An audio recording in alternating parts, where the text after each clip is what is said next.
امام ابو حنیفہ علیہ الرحمہ وہ جا رہے تھے، جاتے جاتے چلتے چلتے پھسلن آ گئی، کہیں بارش ہوئی اور پھسلن تھی، تو امام ابو حنیفہ علیہ الرحمہ نے نا بندے ایک سے کہا بھئی اللہ کے بندے خیال سے کہیں پھسل نہ جانا، تو اس بندے نے آگے سے کہا امام صاحب میں پھسل گیا تو میں گر جاؤں گا، مجھے اکیلے کو نقصان ہے، امام صاحب آپ نہ پھسل جانا، جب آپ پھسل جائیں گے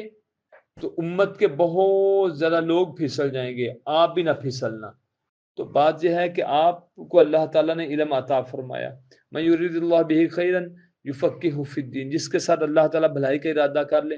اللہ اس کو اپنے دین کی سمجھ عطا فرماتا ہے۔ ہم سب کے ساتھ اللہ تعالیٰ نے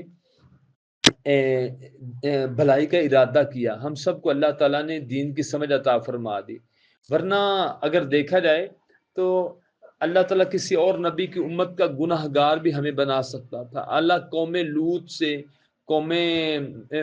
مدین سے، قوم شعیب سے، قوم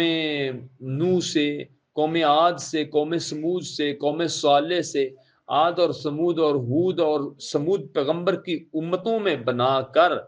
ہمارے اوپر اللہ عذاب کا کوڑا بھی برسات سکتا تھا، اللہ ہمارے جسموں کو چور چور بھی کر سکتا تھا، قیمہ قیمہ بھی بنا سکتا تھا عذاب نازل کر کے، لیکن یہ ہمارا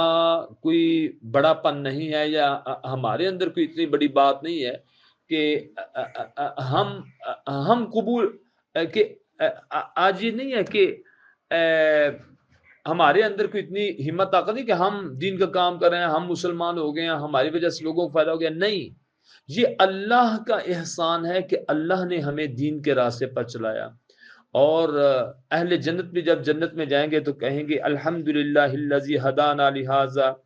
الحمدللہ اس اللہ تعالیٰ کی ذات کا شکر ہے جس نے آج کے دن کے لیے ہمیں ہدایت دی، وما کننا لنہتدی لولا ان ہدانا اللہ، اگر ہمیں ہمارا اللہ ہدایت نہ دیتا تو ہم آج ہدایت والے نہ ہوتے، پتہ چلا ہدایت ہمیں ہمارے اللہ نے دی، ہمارے اللہ نے پھر یہ فیصلہ کیا اور ہم سب کو نبی پاک صلی اللہ علیہ وسلم کی امت سے پیدا کیا۔ بات یہ ہے، میں جس بات کی طرف آپ کو لانا چاہتا ہوں، غلطیاں انسان سے ہو جاتی ہیں ہمارے معاشرے میں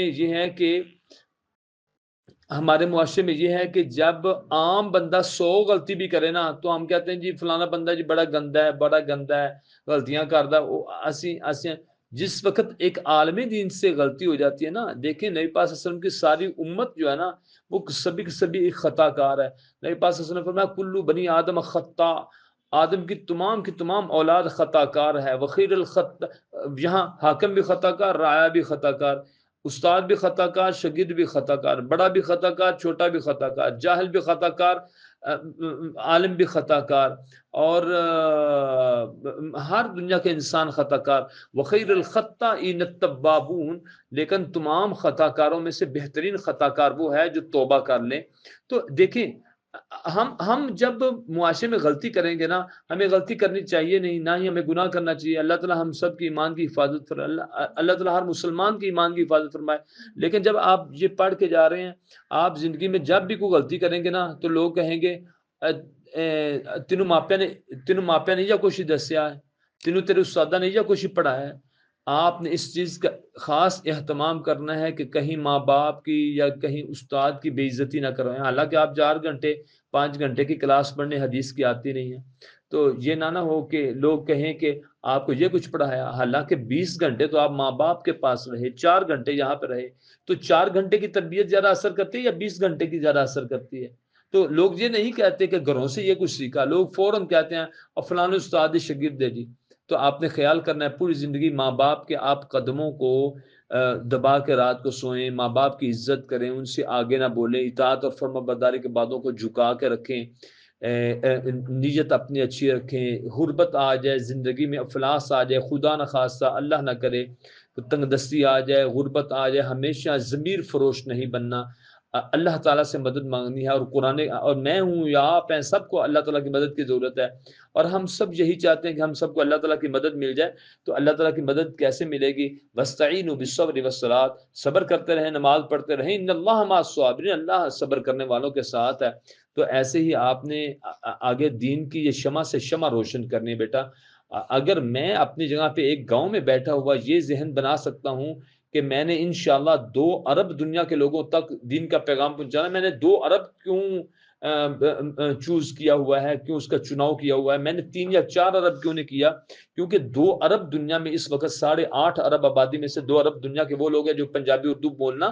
جانتے ہیں. تو میری پوری کوشش ہے میں نے کس طریقے سے ان تک دین کا پیغام پہنچانا ہے. اگر میرا ہدف 2 ارب کا ہے نا تو چلیں, اگر میرا 1 ارب بھی